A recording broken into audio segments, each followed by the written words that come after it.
Hey guys, what the heck is going on? Sam here. So, coming to you today with a awesome match of an extremely old format. This format is known as the 2002 format, more specifically the May 2002 format.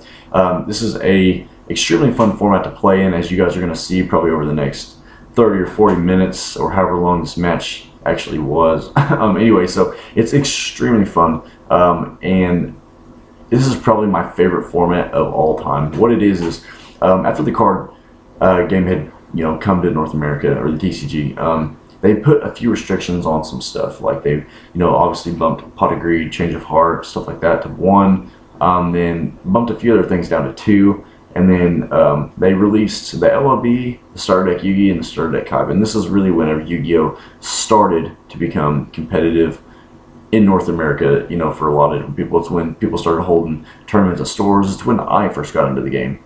So yeah, it's really, really fun. The games are definitely a grind game. Like, it really kind of comes down to, it's 80% who plays smarter and 20% who can draw the better cards. It's really kind of, honestly what it comes down to. So a lot of the stuff in this format is a 1-for-1. Like, you can see that Fissure. It's a 1-for-1. Trap Master, if you can use it the right way, you can make your opponent neg. Flip effects are highly feared in this game. Unlike they are today, because you can just get out your diamond die or whatever, just pop whatever face down. It wasn't like that back then. You had to attack into it, or you had to get Raigeki and just run over it without letting it get its flip effect off. So anyway, I'm playing with my buddy Newt on the left, I am on the right, and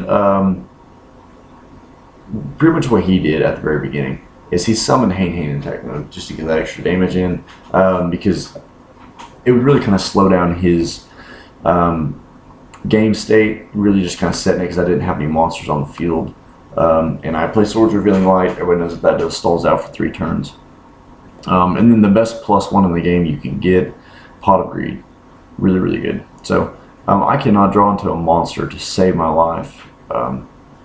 Yeah, I think for this whole entire match, like the first half of it, I just draw into nothing but spells and traps for a while. But it's fine because you can stall out, with that Lava Q and that Swords Revealing Light for a long time.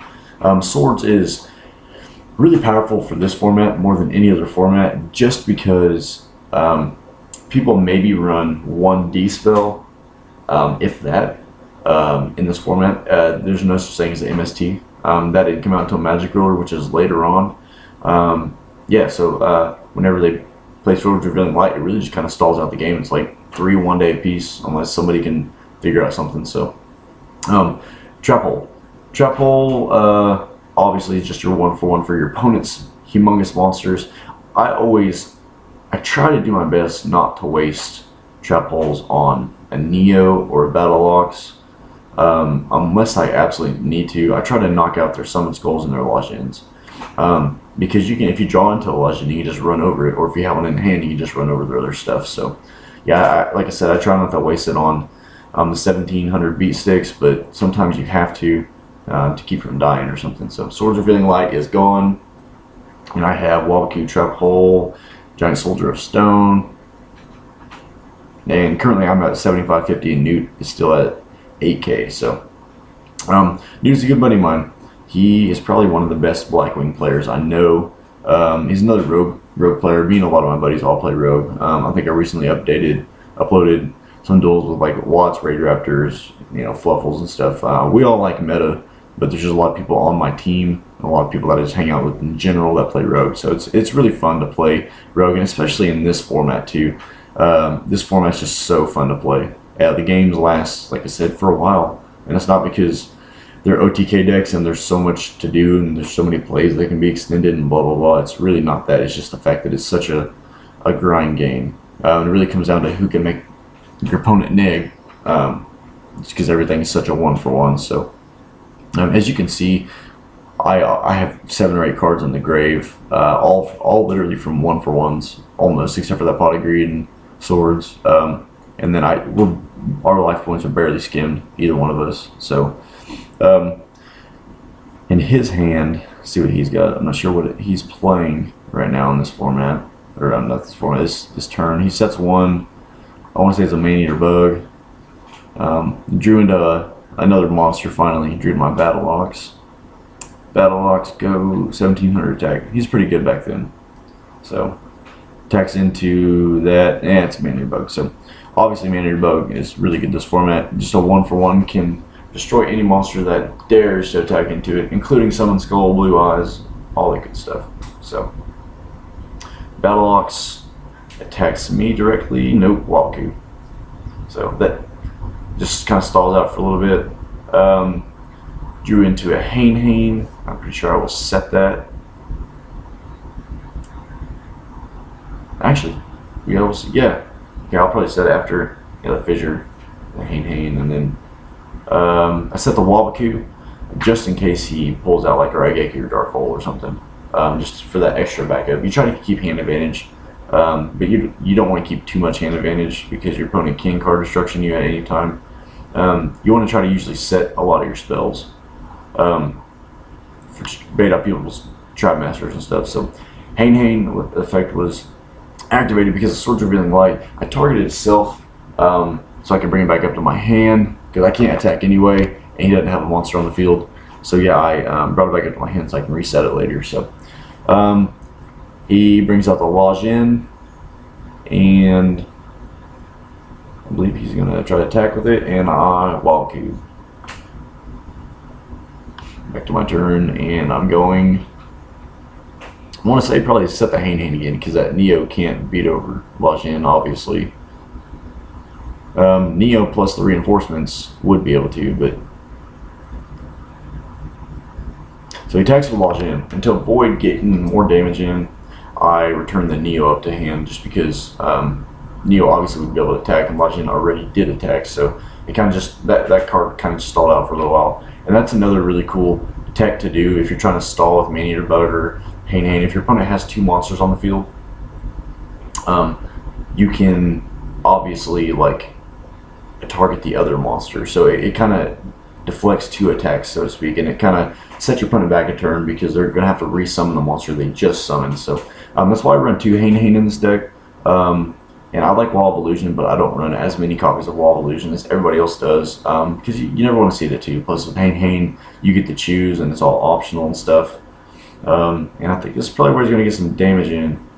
I set Trap Master and try to get that reinforcements out of here. He chains reinforcements to make Lajin 23, but it's pretty much it's just the aspect of forcing your opponent to make a play that they don't want to do.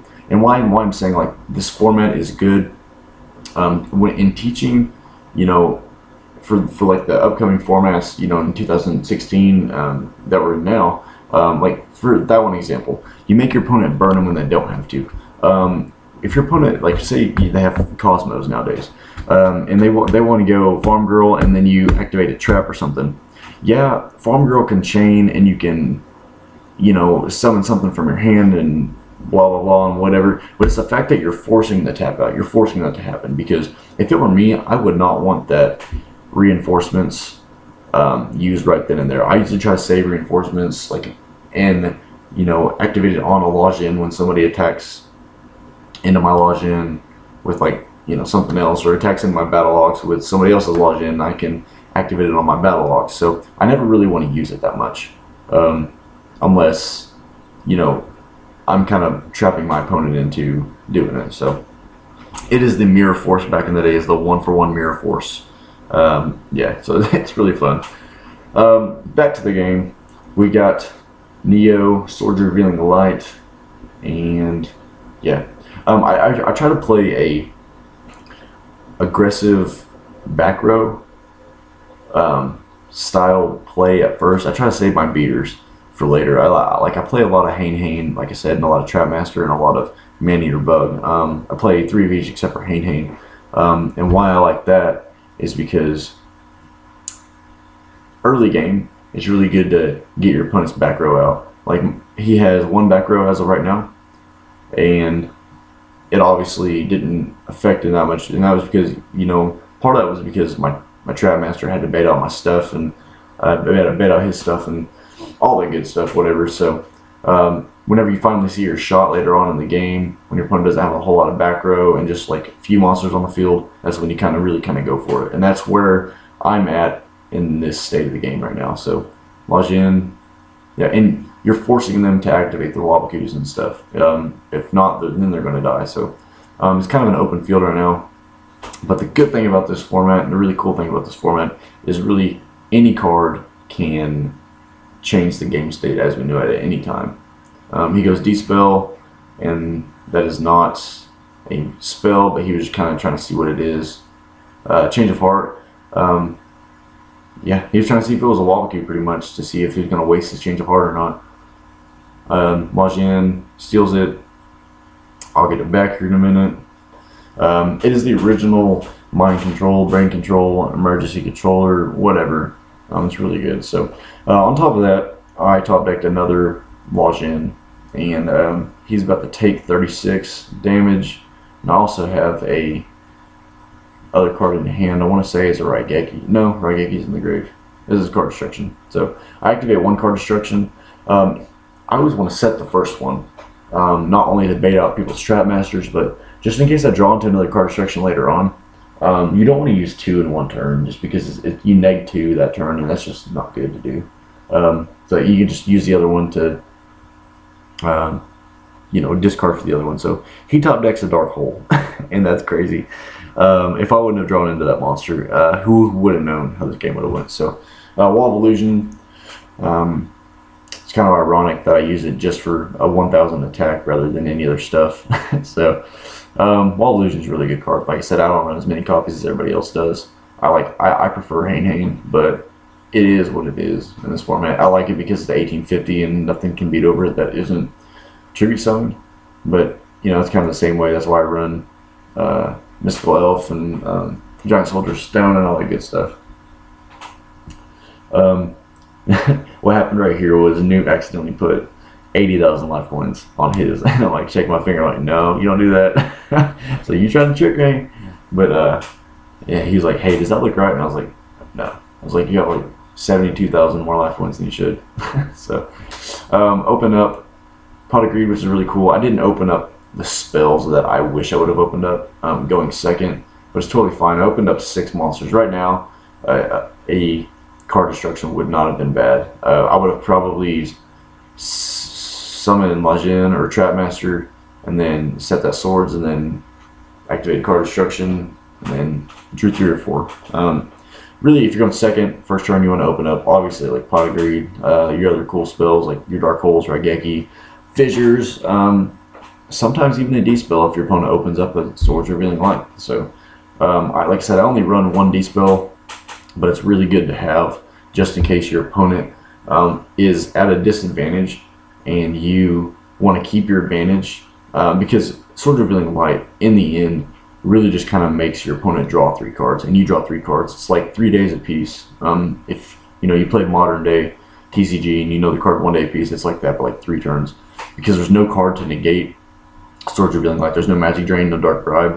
There's not even an MST at this format. It's just D-Spell. So I set did I set Maneater Bug or Trapmaster? No, obviously it wasn't Trapmaster. It was Maneater Bug. Yeah, remember that, because he Maneater Bugged my Maneater Bug. And that's, oh, I'm sorry, no, it was Wall of Illusion. But that's really how you win the grind game whenever it comes to this May 2002 format, is getting your Maneater Bug effects off of voluntarily, not by just your opponent crashing into it with something else. Like you get them off by whenever you want to. He has 3 monsters on the field. This is something I want to point out. 3 is definitely pushing it. You never want to have more than like 1 or 2 monsters on the field, really, just because Dark Hole and Raigeki are all a thing. So I used card destruction, and he had some crazy stuff in his hand. I'm over there like, boom, get that out of here. Swords Revealing Light and Change of Heart. Those are 2 of some of the best cards in the deck. Not to mention you had a Hain. Really, when it comes down to this, all of these cards are the best card in the deck. They're all good in their own way. Maneater Bug. Oh, I see. Yeah, there we go. Perfect example why you don't want to have 3 monsters on the field, unless you're really just trying to go for game. I understand that the other one was a Maneater Bug and whatever else, but that's how you win the grind game in this format, is making your opponent neg but then he's going to plus again now. But yeah, just making your opponent neg as much as you can. Like he obviously neg 2 right there. So I'm not sure how many cards he has in his hand. I want to say he has like 7. Gosh dang, he's keeping hand advantage like a pro right now. That's what he's doing. Draw phase, and top deck that Monster Reborn. And I'll see how it goes. Kind of sitting there thinking, when you look at your opponent's graveyard, it's almost a dead giveaway what you have in your hand. So, yeah, at this point, if I'm not going to use it, I should set it. And I want to say somewhere in this match, I don't set my Monster Reborn, and he card destructions me, and it just like breaks my heart, and I almost cry. Yeah, and I do a deck profile of this later on in this video. Ooh, it's about 700 right there, I think. I do a deck profile later on in this and also on a different video. Card destruction is good for fixing some of your broken hands in this format, but it's also good for making your opponent get rid of the stuff that they don't want to get rid of. Like if you know that somebody has certain cards in their hand because you hane them, or Wall of Illusion or whatever, then yeah, that's a good time to use card destruction, because you don't want them to have those in their hand, because they can just reset like those other monsters. Like I remember, like you can tack into a Wall of Illusion with your Man-Eater Bug, returns back up to your hand, and then you can reset your Man-Eater Bug to get rid of the Wall of Illusion later on. That's another reason why I don't really run a ton of Wall of Illusion in this deck. But anyway, so yeah, he knows I have Monster Reborn in my hand, obviously, and he goes card destruction, and I'm like, no, that is not cool. I should have used it. I was waiting for the Summon Skull, because at that time, even if I were to reborn a Lajin, it wouldn't do any good, because Giant Soldier of Stone is on the field, and then I take the risk of having 2 Lajin out there with him being able to get Dark Hole or Raigeki. So kind of a bad play on my part. I shouldn't have kept it in my hand. I should have just set it if I was going to use it. So yeah, there's just a tip for anybody playing this format. You definitely want to set your spells for a few different reasons. Also, just like baits out your opponent's Trap Masters, you know, and their D spells if they decide to use it or whatever. So he summons Battle Ox, and I'm not sure really what he's doing. Yeah, I don't know. I think he's just trying to get another monster out there on the field instead of keeping hand advantage, but I don't know. I'm really not sure. So I attack over his Battle Ox and he activates. No, he just dies. Yeah, that's another reason. If you already have Giant Soldier Stone out there and Battle Ox in your hand, just keep that Battle Ox in your hand for later on. It's no use, especially if your opponent. That's only in the case if your opponent has like a Lajin on the field. You can't run over it anyway. Why summon it out there? You don't have reinforcements to back it up. So it's, yeah. Anyway, so that is one misplay for Newt, one misplay for Sam. So really, why you keep track of them is just because like the more misplays you make, I mean, that really costs you in the grinding game when it comes down to it. So Trap Master, awesome. That is the -1 we're looking for. That is the okay, there we go, beating over that.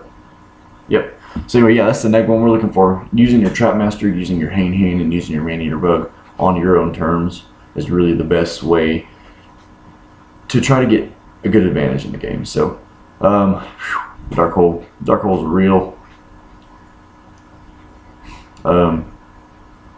Yeah, nothing really I can do. I can't negate it, obviously. Neo, and he attacks for 17. Yep, I'm gonna let it go through. Spells are at its finest on this format because you can't negate them. You can also set them, and they are safe being set. Like I said, unless somebody has a D-spell, the one copy that somebody may run, and they decide to dispel your face down or something, you know, and spells are the most powerful thing in this format, because at the very least they're all a 1-for-1. You got your Fissures, or you got all your +1s, like your Pot of Greed, and your potential +1s like your Dark Holes and Raigeki. So he tributes for the Summon Skull. and he gets rid of my giant soldier stone, which was a good decision on his part. Usually you don't want to try to tribute your Neo or your battle axe for your summon skull. Like you want to try to get your +1 off, or I'm sorry, your -1 off of your opponent with like your man-eater bug, and then tribute your 450 attack position man-eater bug, and then. But I think that he knew that I had 3 man-eater bugs, and actually no, I only had 2 at the time. I think he asked like how many Hane I had or something. Anyway, there was a reason for him summoning it. Like he just had a feeling it was like Mystical Elf or Giant Soldier Stone or something like that. So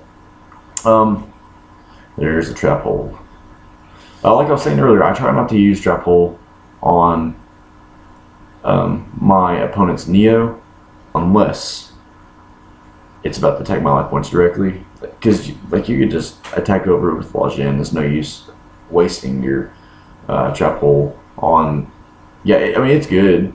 It's not, it's not a bad thing to do, but when it comes down to it, like I would rather waste a trap hole on a Summon Skull or Lajin any day. So, and then I took the 25 from the Summon Skull. See what's going on here. Face down. I have reinforcements, not really doing me any good. I got Change of Heart and Battle Ox. And then I summon the Battle Ox, I believe, to try to get in all that damage. And is that Wabaku? He has a trap. Oh, great. He had the trap hole for the Battle Ox. Okay. Then the Summon Skull takes 25 from him. If you notice, between this game or any of the other games, the life points, they stay the same throughout almost the whole entire game. And not only just because it's a hard game altogether, but like just the numbers. Like usually you'll see a lot of 6100, 6200 and 6300s, because Elijah being 18 and Neo being like 17. You'll see a lot of 5500s because of Summon Skull. So usually the first damage will bring somebody down to stuff like 62, 63, or 55. Every once in a while, somebody will attack like a man-eater bug or Hane. That's game. Summon Skull, too strong. That is using the Summon Skull at the right moment. Props to Newt. Summon Skull is a tricky monster to get out there just because you have the risk of summoning it out too early and getting trap hole, or just Fissure is a thing also. So you really using your Summon Skull at the wrong time can be kind of detrimental to your playing at the time. So I opened up triple trap hole, which is really good, especially going first. So good that I didn't even set the man-eater bug. I'm saving the man-eater bug for later. Got that Lajin, and just kind of saying, "Come at me, bro." He probably thinks they're reinforcements since I summoned Lajin in attack mode. Then I topic that Swords Revealing Light. It's too good. I want to say I activate the Swords Revealing Light. No, I don't. Okay, man-eater bug. Never mind. For some reason, I thought I made him waste that. I probably should have done that. Like I said, it's really kind of all about making your opponent burn their flip effects when they don't want to. But either way, I attacked into it, so I guess it kind of really didn't matter at that point, except for the fact that yeah, I mean, Swords Revealing Light would have stayed on the field, and his Lajin maybe would have not attacked anyway, and then I could use my own man-eater bug whenever. So yeah, who knows? As you can see, there's so many different ways that all these plays could go, just like the formats nowadays. It's just so much different. So like I was saying, first damage ends you up with 6,300. That's what you'll see, a lot of the same numbers as far as life points calculations go in these duels. And he makes me burn my man-eater bug, which stinks. Yep, all that could have gone differently if I would have played swords. It would have gone a lot differently, actually. So I probably wouldn't be taking damage right here either. But it's also good to save the swords until really kind of when you need it. And then I take 3,500. Yeah, so all in all, should have played Swords Revealing Light. Made him burn his stuff and could have kind of protected me a little more. So, but Dark Hole, and on the bright side, I still have the Swords Revealing Light.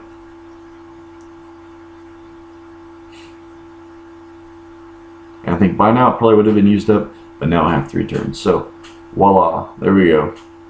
Kind of put me at a little bit of an advantage. So down by 1,800. I'm at 4,500 to his 63. I summon Giant Soldier of Stone, and he plays Trap Hole. You don't. Okay, here's a few things. You don't want to waste a Trap Hole usually on Giant Soldier of Stone unless you're about to get hit for a lot of damage and you don't think you have anything in your hand that's going to back it up, or anything on the field like a Wapku. But that's another reason why I do play Mystical Elf, because it's a big defense like Giant Soldier Stone, but it can't get Trap Hole. One reason why he played at the first Trap Hole on Giant Soldier Stone, though, just defending on Newt's part, is because he had another Trap Hole on the field, and he's like, it's okay, I still have another one face down, and he doesn't have like a Trap Master on the field to be able to bait out these. So these 2 Trap Holes are both safe for the time being. So I'm good enough to burn one of them. So good thinking on Newt's part, for sure. You go Newt, you the real MVP. And this is what we call mid-game grind game, May 2002 format. We both have just a couple cards in our hand, no monsters on the field, both taking some damage, and I believe we're tied at 45. Yep. Hopefully you guys are seeing how much fun this format is. That's really just kind of why I wanted to put this out, because I play this format honestly, just me and my friends, and just at tournaments and whatever else, just for fun, all the time. But I don't really post a lot. But me and my buddy Yugi Nono and the rest of Team Bro Power, we decided to do this recently on our own channels, and also pretty soon we'll be posting a segment on the Team Bro Power channel that is we're going to start in May 2002 format, which is the format that we're seeing right now. Oh my gosh, he had the answers for everything. The D-spell for the swords. Oh, there we go. Alright. Man, talk about those 1-for-1s. One card face down each. I think that's what it looks like. Yeah, we both are just... never mind, he's got 3 in his hand. This guy... I got 1 more in my hand, but New knows how to keep hand advantage really good. But anyway, back to what I was saying. May 2002 is what we're starting out on. The next format that we will do, probably on my channel, and probably on the Team Bro Power channel after we do the May 2002, will be later on in the year. I want to say it's July or October 2002 format, after Metal Raiders and Magic Ruler came out. In case you guys were wondering, that's when stuff like Sangan, which is like Forest, Mystic Tomato, those were all Magic Ruler, along with stuff like Delinquent Duo, Upstart Goblin, Metal Raiders. What came out of there was the 7 Tools of Bandit, along with the Mirror Force and stuff like that. Yeah, and Magician of Faith. Can't forget Magician of Faith. Another really, really good one. So the format gets a little more tricky.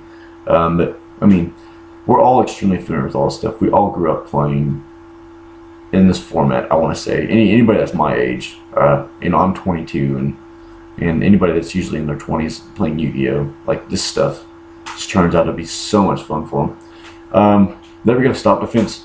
He was going to get a neg 1 off of that Maneater bug anyway, so he's just negging 1 using that stop defense.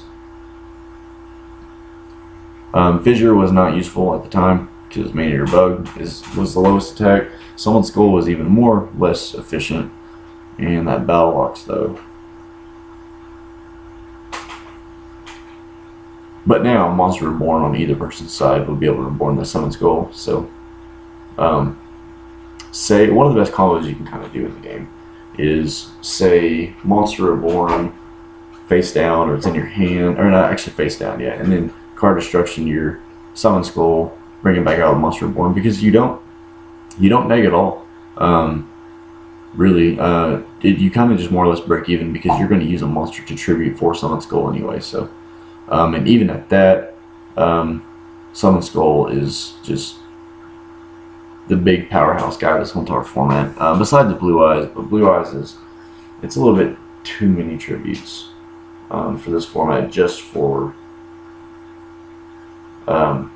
something that could be trap hold, so I don't like Blue Eyes for this format. There are people that do play like, the Flute of Summoning Dragon with Lord of D and that build, and that's all fun stuff too.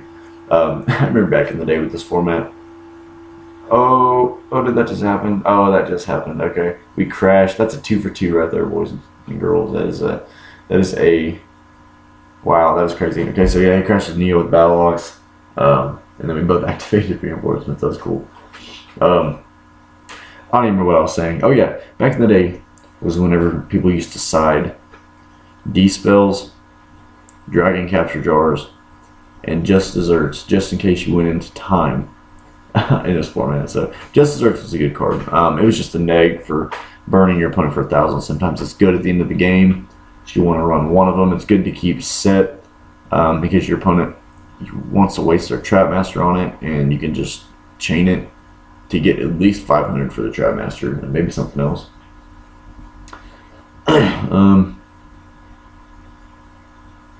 Yeah, I'm not sure what's going on right here,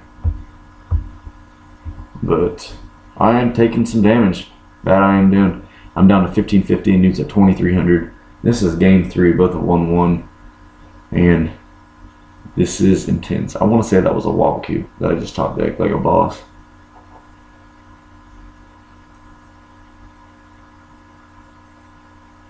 Yeah, and I used the wobble cube. And I top deck another wobble cube. What even? Oh my gosh, that's funny. That's too good. That is great. Okay, so what's he got face down? I'm kind of wondering if it's a Manier Bug or a Hane, he's obviously going to save it.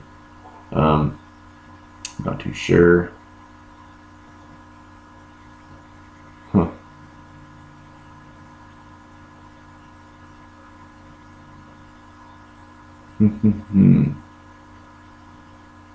So yeah, I forget how this kind of turns out right here too.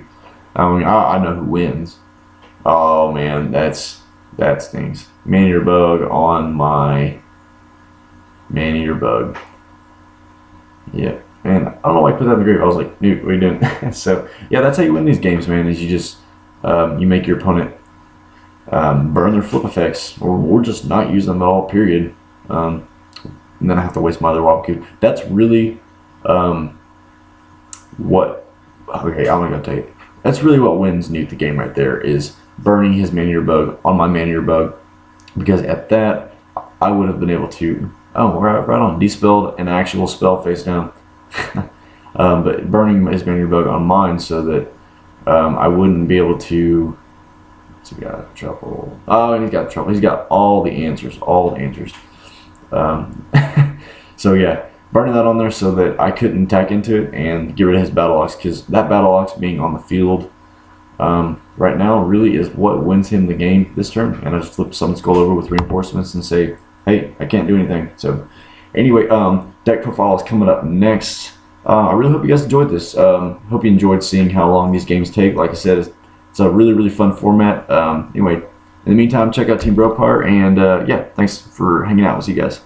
Hey guys, what the heck is going on? Sam here. Today I'm going to be profiling my May 2002 deck. You guys might have just got done watching a match between a buddy of mine right before this video. I might be connected to it, and also this video is uploaded separately just for anybody that just wants to see the profile. So if you did not know, there's also a match on my channel featuring this deck and this format. So yeah, anybody that sees these cards, you guys might be like, dude, I haven't seen some of these cards in forever. And that's kind of the point of it. This format, as of right now, was about 14 years ago, almost exactly, because right now when I'm shooting this, it is May 2016. So yeah, about 14 years ago.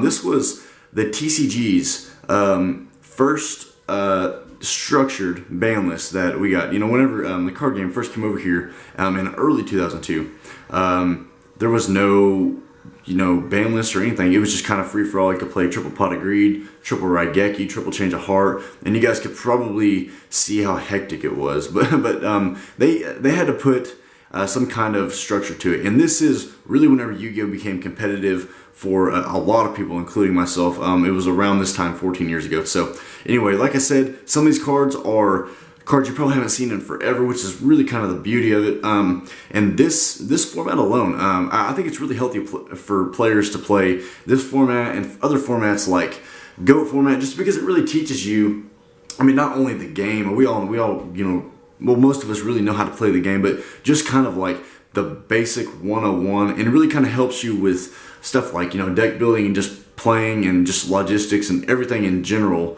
decision making while dueling, just because everything in this format, especially in this deck and the other ones, are all pretty much like a 1-for-1. You have your stuff like Trap Hole, Fissure, you know, your stuff like Dispel if you're running that or whatever. And it makes how you win games in this format is you make your opponent burn there's stuff like their Man-Eater Bug, and you really try to find out ways, you know, hey, if I'm in a dark hole, I need to save this dark hole for 2 monsters instead of 1. So yeah, you just really figure out how to make your opponent neg and make you plus, because like I said, everything in this game is a 1-for-1. These games can drag on for a really long time. I believe that match alone was 40 minutes, and there was no really thinking about what we needed to do. We knew what we needed to do, so it's not like a big TCG tournament nowadays, you know, where you have 2 meta decks and it takes 40 minutes because the plays drag on. No, this took 40 minutes for the whole entire match just because the matches can take that long, and that is the fun and the beauty of it. So anyway, we're gonna hop into this thing. I'm totally excited to show you guys this. If you guys have seen any more deck profiles of like the May 2002, some of my ratios might be a little bit different, but I will do my best to explain all this stuff. So starting out, we have the big 5, and really what they are is Pot of Greed,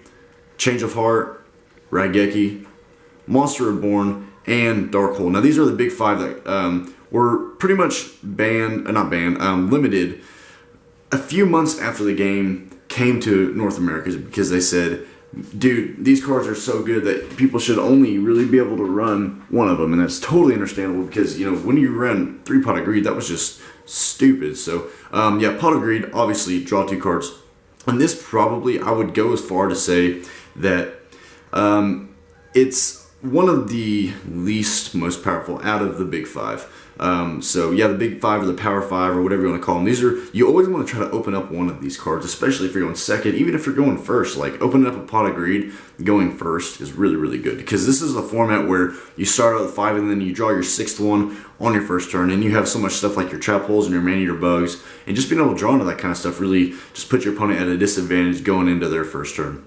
So anyway, yeah, Pot of Greed, Change of Heart, for any, if for some reason anybody doesn't know what it does, it is pretty much enemy controller or you know, mind control, brain control, whatever, till the end of the turn, except for there's no stipulations on it. Like you can't not attack with it, whatever. You can tribute it, you can attack with it or whatever. It's really, really cool. You know, just select one, select and control one opposing monster regardless of position until the end of the turn. So like you can stare your opponent's face down and burn their Hane or their Man-Eater Bug or whatever. Raigeki, everybody knows what that does. Dark Hole, pretty much same thing as Raigeki, except for it destroys them all. And then Monster Reborn. Monster Reborn is by far, well, you want to use Pot of Greed to get into stuff like Monster Reborn, but Monster Reborn is by far the best card in this format because nothing can stop Monster Reborn. Once you get that monster out there, yeah, it can be stopped by like Wabaku, or you know, somebody can fissure it on their next turn or whatever. But even if you like, I don't know, like Reborn like a Summon Skull or Lodge or whatever, Trap Hole cannot negate it. And it's really cool. I'm going to read off this Monster Reborn. This, by the way, all of these are from LOB except for Change of Heart. Change of Heart did come out in the starter deck Yugi. That's why it's allowed in this format. And just so you guys know, this format is everything from Legend of Blue Eyes LOB, everything from starter deck Kaiba, and everything from starter deck Yugi. Now, Change of Heart, like I said, did come in starter deck Yugi, but this one is the one that actually says Magic card on it, and it's from MRD, so it's really cool to be able to play like the older first cards of all these. So yeah, it's really cool. Monster Reborn. I'm gonna read this for you guys, and this says, you know, obviously special summon one monster from either player's graveyard. But at the end of it, it says, this is considered a special summon. And what's really cool about this is the first card to ever, in Yu-Gi-Oh!, use the words special summon. And that pretty much whenever you use this card, and whenever they said, hey, we're going to make this card a thing, they said, okay, by the way, this is called a special summon, and we're pretty much going to be able to do this later on in the game, but just so you know, it's not a normal summon. Like, you can have more than one monster on the field this turn by summoning it if you use this card, because people, you know, obviously you can't normal summon twice. So these are the big 5. Yeah, that's pretty much, I guess, all I need to say about those 5. Going into the other stuff, we have Triple Fissure. It's just a 1-for-1. Get a monster on your opponent's side of the field with the lowest attack and destroy it. You really don't want to waste that on like their Man-Eater Bugs, their Hanes or whatever, unless you're trying to just like attack your opponent's life points like for game or something. You know, you really want to waste it Sometimes I don't even like wasting on like Neo or Battle Ox or something. I try to aim for their Lajin or their Summon Skull just because I can draw into a Lajin to beat over their Neo.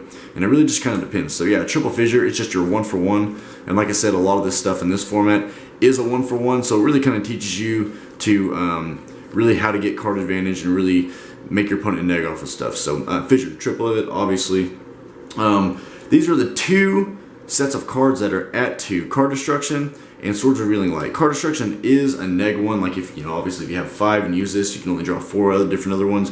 But it combos well with stuff like Monster Reborn. If you can, like, discard your Summon Skull, get Monster Reborn, and then bring your Summon Skull back. And why that lets you break even on that, because Summon Skull would obviously take a monster to tribute to get him out. So that way you don't have to do it on this. So yeah, Monster Reborn, obviously really good with Card Destruction. Card Destruction is really good for if, I try not to get in the habit of using it to fix my hands. Yeah, you can do that, like if you open just a bunch of vanilla monsters and you need some like man-eater bugs or just some extra traps on your first turn, or just to help you draw into your big 5 if you don't have any. It's, you know, it's really good, but I try to make my opponent kind of neg off of it. Like if they attack into like my Hane or my Wall of Illusions or something, like with their Summon Skull, if their Summon Skull gets brought back up to their hand, I'm like, okay, I obviously don't want them to have that in their hand. So that's when I'll use the card Destruction. Swords Revealing Light 2. This card is extremely powerful in this state of the game, just because there is no MST. There is stuff like Dispel, which I do main one of, because whenever your opponent has that Swords Revealing Light, like say you're ahead in the game, Swords Revealing Light will pretty much, all in all, stalls out the game for 3 turns. And it lets your opponent draw 3 cards, which is not something you want to do. So I do run 1 Dispel. I don't know if really everybody runs 1 Dispel in this format, but I do just because I like to have it. Usually if you have it, you'll use it during that game, just because like I said, the games take, you know, a little bit of time. Your opponent will usually draw into one of these, and that's whenever you kind of just, you know, go 1-for-1 with that. Dispel, you can also, you know, target your opponent's face down, and if it's a magic card, magic card, yeah, I used to saying that again.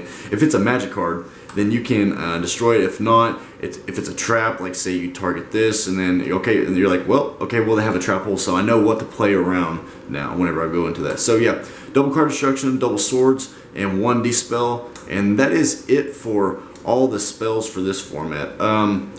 Like I said, these are really the big 5. Let me get them back out again. Kind of your best ones for like the whole entire game at the time. These are kind of your 1-for-1s. More of your draw power. This is really the only way to draw cards outside of your draw phase and Pot of Greed at this time. So yeah, there we go. That's all the spells, and we're going to go into the monsters now. For this is the biggest non-tribute guy in the game. What's really cool is whenever the game first came to the OCG,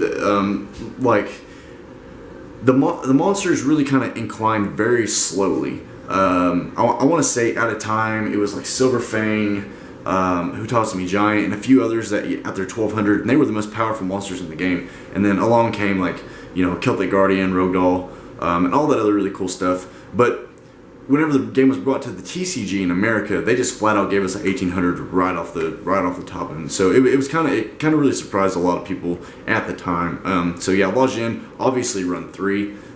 He's really kind of the cool, and he's part of Yu-Gi-Oh's history. Like, I mean, Kaiba used him in the show a lot. Yeah, so it's just a really good card all in all. Triple Neo, the Magical Swordsman. You know, what else can I say? He's the second biggest guy to Lajin. Lajin obviously can run over this if your opponent has him, but Neo's still good.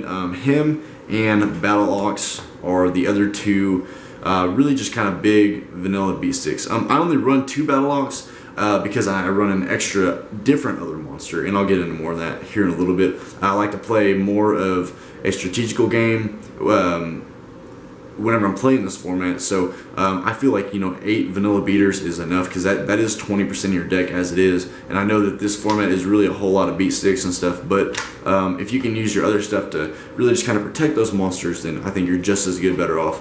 1 Summon Skull. Don't run any more than 1, unless you're trying to run like a Summon Skull, weird turbo monster reborn. I don't know. Actually, just run 1. I mean, even at that, he's a dead draw in your hand sometimes. Like, try to steer away from sacking off these guys for this unless your opponent has like a giant soldier or stone or something on the field, because you obviously want to have as many monsters as you can. One of the best combos to do is to try to, if this survives one turn, you know, flip it over and then just go boom, sack this guy, and then, because obviously 450 in attack mode isn't really going to do a whole lot. So while we're on there though, triple Man-Eater Bug, he's a 1-for-1 for anything your opponent has, including a Summon Skull. If your opponent's playing Blue Eyes White Dragon in this format, which there is a build of that, it's like, you know, like a Fluid Summoning Dragon, Lord of D, all that stuff, but this is pretty much a standard build though. Yeah, it can 1-for-1 for any card in this whole entire set. Not set, and for this whole entire format. So Man-Eater Bug is really good.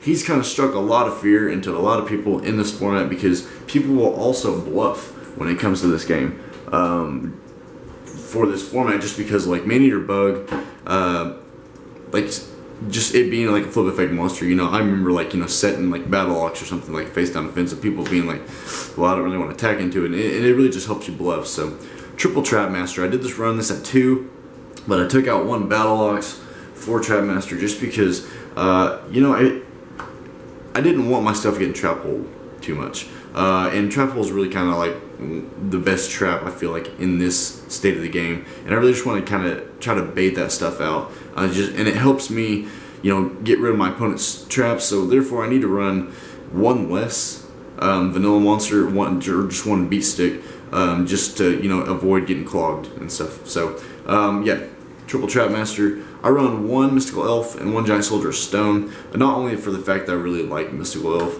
but she can't get trap hold, and every once in a while to get some extra damage, and sometimes you need to normal summon either one of these. This will get trap hold, but this can't. And if they want to waste their trap hold on this, that's fine, because any of the 3 copies usually that people run of the big beat sticks can just run over this. So I wouldn't want to waste a trap hole on it, but if they do, that's fine. Nobody can use trap hole on this, obviously, because it's not 1,000 attack or more. So, and for the rest of the monsters, double Hane. People maybe only run 1 of this, if that, but I prefer this card over 3 Wall of Illusion, and let me explain why. Wall of Illusion, your opponent, it kind of leaves your opponent to where they can do some good stuff with it. Like they can attack their Man-Eater Bug or with their Hane or whatever into this, and then bring it back up to their hand and just kind of reset it like the next turn. And I feel like you don't want to have 2 of these at the same time. It's okay to have 2 of these because, like, you know, these can flip and just kind of like recycle themselves, bring it back up. Or, you know, if your opponent attacks into it, it's kind of like that same thing. Plus, like I said, I like using my card destruction for really kind of making my opponent hurt more than less, fixing my own broken hands. So, like, if this returns my opponent's monsters up, you know, I can just card destruction then. This will return my opponent's monsters up, but that's only if they attack into it. Yeah, and it does read that the monster attacking this monster is not the monster that battles this. So with these, you can choose whatever card on the field. But this, your opponent obviously has to choose. But yeah, this just combos well with the card destruction, like I said. So going on to the traps, we run triple trap hole. Obviously, if it's 1,000 attack or more, just negate the summon pretty much. You cannot negate special summons. This cannot negate Monster Reborn, which is kind of like really just the brokest thing. You want to open up as many of this and as many Man-Eater Bug as you can, like your first turn, especially if you're trying to go first. Yeah, triple trap hole, triple Wabaku. For a while, I honestly thought about running this too, just because I didn't want to depend on my opponent being able to get in damage just for me to be able to use my cards. But once you get into really playing this format, you're like, whoa, you need 3. And at the time, back in the day, I was like, everybody ran 3. But I, you know, like I said, I thought about 2 for a little bit, and I was like, it's really not good at 2. Like, you just need 3 of this card because it saves you. Like, this game is so kind of anybody's game at any moment. And if your opponent just top decks like that Raigeki Dark Hole or Pot of Greed to get into either one of those, or Fissure or whatever, just to knock out your monsters, you want to make sure you have this. It really kind of saves you. So, and then double reinforcements.